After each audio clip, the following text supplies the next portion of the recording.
about before, such as another one might be... Well, it's the plumping up of the lips as well, which I find a bit strange because they're your lips, aren't they?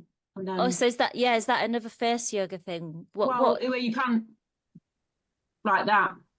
But if you're not going to get good enough results from that, then perhaps maybe you might think, well, I'm not getting good enough results from doing that to my lips. And I actually ended up bruising my lip. I was doing it too, so then I might go for a filler because my lips aren't, and that's what I mean by kind of going down a slippery slope. So like you say, you're focusing on one area. I want my lips to be fuller.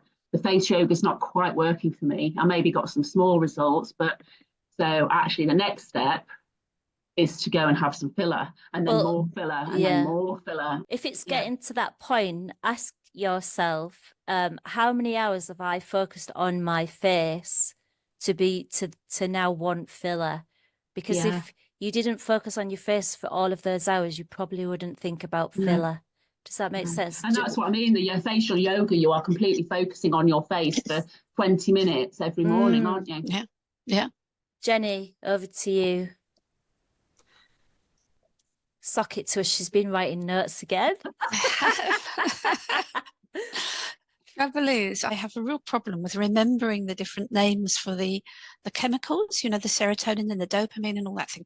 But you were talking about getting results and how, getting results can be a sort of seductive kind of thing. I've been listening to people talking about, I think it's the dopamine that we get from when a new parcel arrives in the post, and it's that. It is, yeah.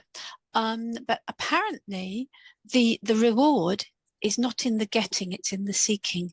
That's interesting, isn't it?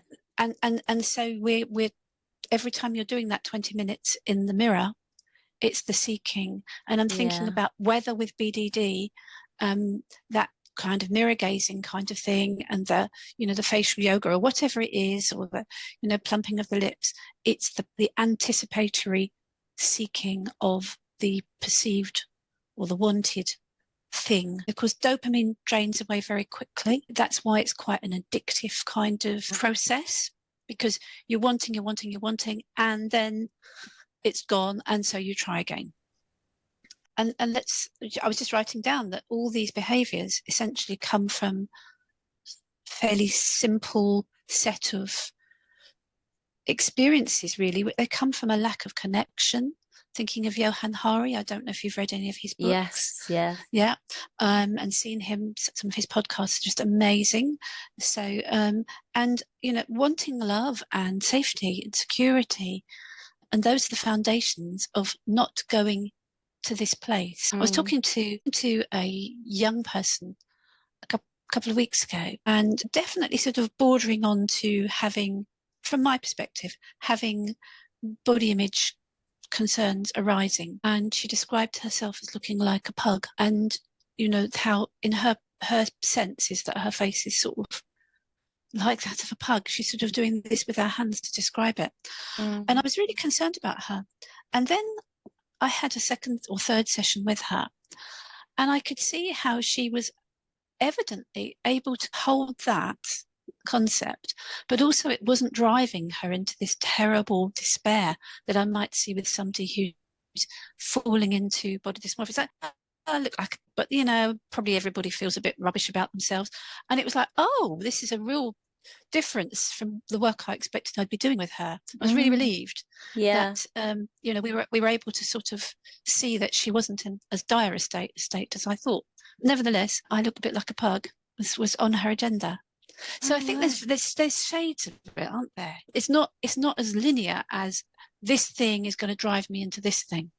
No. It's just not. I wonder if we're talking about that young girl, if that thought is in the back of her mind, and at the moment she's maybe feeling quite positive and life is going okay, then that thought is at the back of her mind. But perhaps if something else happens in her life, like a relationship breaks down, or if it's there, does it then spring back and could cause a problem later on? Yes, but I think if she's aware of that, so the psychoeducational part of the work that Olivia and I do is to sort of flag up that that's a real potential. But you're absolutely right, Jane. That's such a trigger for people. That something else happens, and then the mind looks for a reason why my relationship is broken up, why my girlfriend cheated on, I've lost my job. It must be because of this thing. But being aware that the mind has the capacity to not only hyperfocus and distort, but also to flip from thing to thing. I think that's really important. Yeah, and I just want to go back to the dopamine thing, because you mentioned a really good example, of how, we get this hit of dopamine in the seeking. And what I find is that people that are more prone to looking, hyper focusing on the face, etc., it can be because they are not getting the dopamine seeking in real life. So it could be that, in their lives, in the real life, there's not much going on. They might be living in a household where it's difficult, for example, and so there's no dopamine seeking whatsoever. And so trying to get it from somewhere, anywhere, is better than nothing. And so maybe that could be a reason why. So when we talk about teenagers, if they become obsessed with doing the jaw thing, for example, and getting the dopamine rush from that, is it because they're being bullied at school, or nobody's giving them any quality attention at home or anything like that? So and that would be seeking that serotonin. What about the love molecules? That's what we need. Yeah. More love molecules. You. No, it's fine. Yeah, everyone needs more love molecules, don't Oxytocin. Oxytocin. Good old oxytocin. No wonder we can't remember the names of them. They're all just quite difficult, aren't they? But yeah, so it's really interesting to think about if a child is having these behaviors and if it's becoming out of hand, then what else is going on in the life? Do they need a bit more intervention at home? What's going on at home, what's going on at school? Is it maybe because the grades are really down, they might be struggling at school, and this is the one thing that they can do which is in their control? So I did see a social media post of one boy that had done it so much that he could move his jaw forward, and he'd developed such a strange shape on his jaw that just looked so weird, but he actually was getting quite a kick out of that.